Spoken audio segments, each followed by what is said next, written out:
Hello, everyone. Dr. Mad here. Let's get mad about A Christmas Carol. So we are about halfway through Stave 3, and this is where we left off.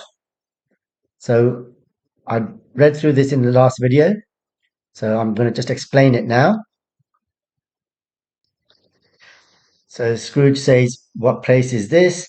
And the spirit says, "It's a place where miners live." So miners, and in this case, coal miners. Coal mining is a very, very dirty, tough job, and in those days children did it as well. So the spirit wants to show Scrooge how other people live, how poor people live. But the point here that the ghost is going to make is that actually even these people, these miners who work, and every generation works, the children work at this most difficult and dirtiest of jobs, even they are celebrating Christmas. Okay, so he shows them. So the ghost shows Scrooge this hut. So there's people are living in this hut, and so there's a light coming from the hut, and Scrooge and the spirit are going towards it, and the hut is made of mud and stone, and all these people are cheerful inside. Assembled means gathered around the fire. So an old, very old man and woman with their children and their children's children, meaning grandchildren, and then another great grandchildren as well. So all these people living in this small hut, decked out means decorated gaily, so happily, so cheerfully in their holiday attire. So attire means clothes. So in this case, their Christmas clothes, as in wearing their best clothes for Christmas. And the old man is singing. Barren means empty. So again, this place is in the middle of nowhere. It's in a wild, empty space. And he's singing them a Christmas song. And it's a very old Christmas song. We don't know what it is. And every now and then they would join in the chorus. And normally his voice is not very loud. So seldom rose. Seldom means not very often. So it's not very loud most of the time. You can hardly hear it above the howling of the wind. But when they join in, then the man becomes quite so blithe means happy and carefree and loud. And then when they stop joining in, his energy sinks again, his voice goes down again.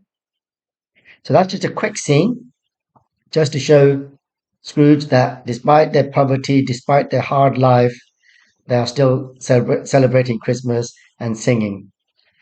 And then, but they don't wait there. So tarry means to wait. So they don't wait there. Bade means to command or request. So he tells Scrooge to hold his robe, and they go above the moor, this wild open area, speeding along. With them is where, and Scrooge is thinking, "Oh no, not to sea!" But indeed, they go over the sea, and now they're flying over the sea, and Scrooge looks back and sees the land disappearing, all those frightful rocks, and his ears are deafened by the thundering of water. So the sea, the waves are rolling and roaring and raging. Obviously, that's personification there. So Dickens again using personification and to a certain extent pathetic fallacy. So personification and pathetic fallacy are sort of similar but slightly different. I won't go into the exact details here, but Dickens is using the environment to create this kind of dark, loud, scary atmosphere. Among the dreadful caverns means a large cave. And this sentence here, or this phrase here, fiercely tried to undermine the earth, is talking about the waves kind of rolling onto the land and trying almost like attacking the land. But obviously, not literally, it's a metaphor, it's personification. Built upon a dismal reef of sunken rocks, some league or so from shore, on which the waters chafed and dashed, the wild year through, there stood a solitary lighthouse. Great heaps of seaweed clung to its base, and storm birds, born of the wind, one might suppose, as seaweed of the water, rose and fell about it, like the waves they skimmed. But even here, Two men who watched the light had made a fire that through the loophole in the thick stone wall shed out a ray of brightness on the awful sea. Joining their horny hands over the rough table at which they sat, they wished each other a Merry Christmas in their can of grog, and one of them, the elder too, with his face all damaged and scarred with hard weather, as the figurehead of an old ship might be, struck up a sturdy song that was like a gale in itself. Okay, so here the ghost is showing Scrooge another scene of lonely people who are still celebrating Christmas. Okay, so dismal means sad and gloomy. Roof is a ridge or line of rocks. Okay, some league means about 3 miles. You don't need to know the exact distance. So about 3 miles from shore, where the waters are rubbing. So chafed means rubbing or hitting the rocks. So the waves, the water hits against the rocks throughout the whole year. And there is a one lighthouse, solitary meaning one on its own, lighthouse. So the purpose of a lighthouse is to warn ships, don't come near here. There are rocks here and you might hit them and sink. Okay. So, and obviously in those days, the light would have been from a fire, some kind of a wood burning or coal burning, not electricity, obviously. And it's saying that there were great heaps of seaweed clinging to the base of the lighthouse, and there were birds, storm birds.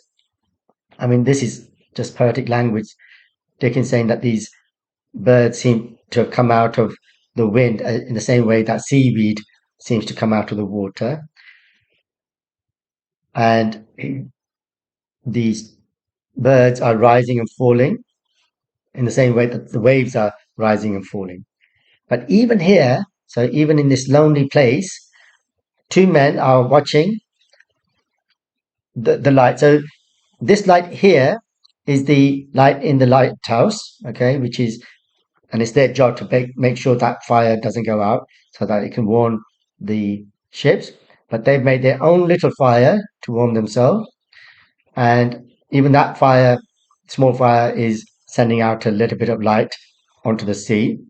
And they join their horny hands, rough hands, over a rough table. So it's not even a proper table. They're sitting there and they're wishing each other Merry Christmas and having drinking grog, which is an alcoholic drink. And then the older one, his face is kind of scarred with the hard weather. And this is a simile. Dickens is comparing his face to the front of an old ship, which is appropriate because obviously we're talking about water here. Everything, this whole scene is set on water. And he starts singing a strong song that was like the wind itself. Like it's a gale is like a strong wind, yeah. So basically, what's happening here is that Dickens is painting a picture. So on the one hand, we initially had the long description of the city life and people coming and going to each other's houses. Then we had the long scene of the Cratchit family, and obviously Dickens doesn't want to have those long scenes for every example because it would become a bit long and possibly a bit tedious. But he's showing us these snapshots of these lonely places and these people who have terrible, lonely lives, but even they are celebrating Christmas. Whereas Scrooge doesn't celebrate Christmas, even though he's rich and he's got everything you could possibly want.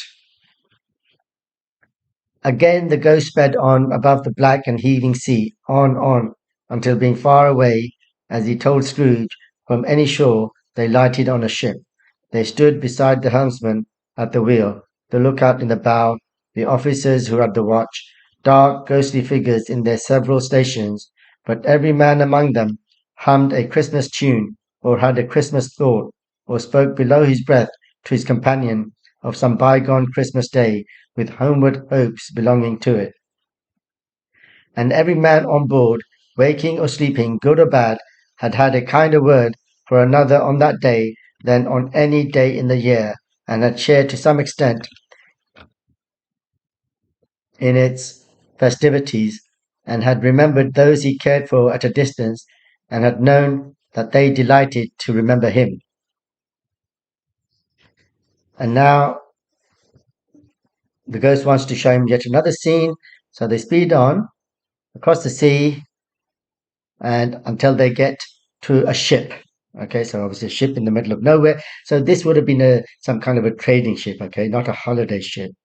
So they stand with the helmsman at the wheel. So the helmsman is the steersman of a ship.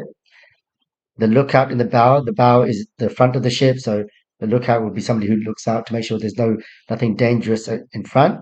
And the officers would be there as well. So dark, ghostly figures, all of them kind of standing at their post where they're meant to stand and do their job. But even though they're still working and have to be careful because otherwise the ship could get into trouble, they are humming Christmas songs or thinking about Christmas or kind of talking to themselves to their friends or relatives, maybe thinking about bygone Christmas Day. So in other words, Christmas days that are in the past and homeward hope. So hoping to get home soon. So they'd be spending weeks and months on these ships and being very, very lonely without their family and friends.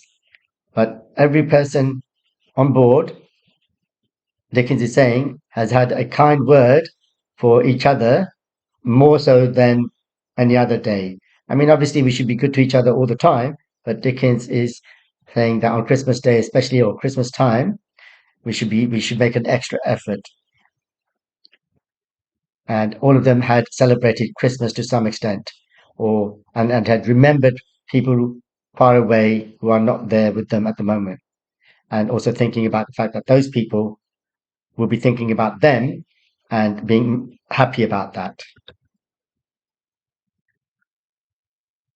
It was a great surprise to Scrooge, while listening to the moaning of the wind, and thinking what a solemn thing it was to move on through the lonely darkness over an unknown abyss, whose depths were secret as profound as death. It was a great surprise to Scrooge, while thus engaged, to hear her hearty laugh. It was a much greater surprise to Scrooge to recognize it as his own nephew's, and to find himself in a bright, dry, gleaming room with the spirit standing smiling by his side and looking at that same nephew with approving affability. Okay, this paragraph is a bit confusing if you don't pay attention. So it comes as a great surprise. So he's listening to the moaning of the wind and they're speeding on, they're carrying on now. They're going to leave the ship and they're speeding over the sea, the lonely darkness. So he's talking about the sea, it's nighttime. Unknown abyss. So abyss means something deep or wide. In this case, he's talking about the deep sea. Okay. And so metaphorically thinking that the sea holds secrets which are as profound as death. So profound means deep in a different way. It means like wise. Okay. So yeah, I mean the ocean when you're out there can seem very, very mysterious and strange, can't it? So and obviously there's a simile here. And then suddenly he's surprised to hear a laugh. So there's going to be a sudden jump here. Okay. They're going to find themselves in Scrooge's nephew's house. It was a much greater surprise. So he suddenly hears a laugh, and then he suddenly recognizes his own nephew, and he find himself in a bright, dry, gleaming room, and the spirit is standing behind, smiling beside him, and they're looking at his nephew. So they're in his nephew's house, in his room. Okay. Ha ha! Laughed Scrooge's nephew. Ha ha ha! If if you should happen by any unlikely chance to know a man more blessed in a laugh than Scrooge's nephew, all I can say is I should like to know him too. Introduce him to me, and I'll cultivate his acquaintance. It is a fair, even-handed, noble adjustment of things that while there is infection in disease and sorrow, there is nothing in the world so irresistibly contagious as laughter and good humour. When Scrooge's nephew laughed in this way, holding his sides, rolling his head, and twisting his face into the most extravagant contortions, Scrooge's niece, by marriage, laughed as heartily as he, and their assembled friends, being not a bit behindhand, roared out lustily. Okay, so this paragraph here, it's a bit confusing, this sentence. So basically, what Dickens is saying here is that disease and sorrow are infectious. In other words, they spread. So disease literally spreads, okay, viruses and bacteria and so on. Sorrow spreads metaphorically, that if somebody is sad, then the people around them will be sad as well, generally speaking. Some people maybe not, but most people who are human, if they see somebody sad, they feel sad as well. But then on the other hand, Dickens says that laughter is also contagious, also spreads irresistibly. So it's laughter also spreads very strongly, and also good humor. Yeah, so if somebody's laughing, you want to laugh. If somebody's in a good humor, it puts you in a good humor. And all of this is leading up to the point that Scrooge's nephew liked to laugh. Okay, he would hold his sides, roll his head, and twist his face. Extravagant means not holding back. Contortion means twisted, so his whole face would twist and he would roll around in laughter. And then Scrooge's niece by marriage, so in other words, not his real niece, but because she's married to his nephew, therefore she's his niece by marriage in law. She's also laughing in the same way. And their gathered friends, assembled means gathered, don't want to be left behind. And they also roar with laughter. So lustily in this case, meaning with great energy. Ha ha ha ha ha, everyone's laughing. He said that Christmas was a humbug as I lived, cried Scrooge's nephew. He believed it too. More shame for him, Fred, said Scrooge's niece indignantly. Bless those women. They never do anything by halves. They are always in earnest. She was very pretty, exceedingly pretty, with a dimpled, surprised-looking, capital face, a ripe little mouth that seemed made to be kissed, as no doubt it was, all kinds of good little dots about her chin that melted into one another when she laughed, and the sunniest pair of eyes you ever saw in any little creature's head. Altogether, she was what you would have called provoking, you know, but satisfactory too. Oh, perfectly satisfactory. He's a comical old fellow, said Scrooge's nephew. That's the truth, and not so pleasant as he might be. However, his offences carry their own punishment, and I have nothing to say against him. Okay, so they're all laughing, and then Scrooge's nephew says that Scrooge said that Christmas is a humbug, that it's hypocritical, and that he genuinely believed it. And Scrooge's niece says in anger or annoyance, "Oh, shame on him, Fred." And here, this is Dickens talking as the narrator, blessing those women. So he's blessing the niece, and he's saying that always in earnest means being serious, but in the sense of being genuine. And then he just describes her. She's pretty, very pretty. Dimples are the little holes in your cheeks that some people have. Capital means money, but here he's just using it as an adjective to say that she's pretty. Right. So this is all fairly straightforward. And she's got maybe freckles here, and they melt into each other when she laughs, and lovely sunny eyes. Provoking means like flirty, but Dickens is not saying it in a negative way. He's saying it in a positive way that basically she's very pretty, but also just a lovely person, a nice person. And Scrooge says, oh, he's talking about, sorry, Scrooge's nephew says about Scrooge that he's a funny old fellow and he's not very pleasant. But this sentence here is a bit confusing. It just means that Scrooge only punishes himself when he chooses to sit by himself and be alone and lonely. I mean, he would argue, or at the beginning of the novella, Scrooge would have argued that, oh, he wants to be alone, but actually he doesn't, as he's realizing, okay? And he's punishing himself by keeping to himself. I'm sure and Scrooge's nephew says he's not going to criticize him because it's his uncle. I'm sure he is very rich, Fred hinted Scrooge's niece. At least you always tell me so. What of that, my dear? Said Scrooge's nephew. His wealth is of no use to him. He don't do any good with it. He don't make himself comfortable with it. He hasn't the satisfaction of thinking, ha ha, that he's ever going to benefit us with it. I have no patience with him, observed Scrooge's niece. Scrooge's niece's sisters and all the other ladies expressed the same opinion. Oh, I have, said Scrooge's nephew. I am sorry for him. I couldn't be angry with him if I tried. Who suffers by his ill whims? Himself always. Here, he takes it into his head to dislike us, and he won't come and dine with us. What's the consequence? He don't lose much of a dinner. Indeed, I think he loses a very good dinner, interrupted Scrooge's niece. Everybody else said the same, and they must be allowed to have been competent judges, because they had just had dinner, and with the dessert upon the table, were clustered round the fire by lamplight. Okay, so Scrooge's wife says, "Oh, apparently he's very rich," and the nephew says, so that's the niece saying it, and then the nephew says, "So what? His money's of no use to him. He doesn't do any good with it. He doesn't even make himself comfortable with it. So it's bad enough to have money and not spend it on other people, but at the very least, you could spend it on yourself, right? And he certainly isn't going to give it to us, right? So remember, Fred, this is Fred, the nephew, Scrooge's only relative, and the son of his sister Fan that we saw when the ghost of Christmas past took Scrooge back to his childhood. And he loved his little sister, and there's no reason to suppose that he doesn't like Fred. Fred hasn't done anything wrong. There's no reason for Scrooge to stay away.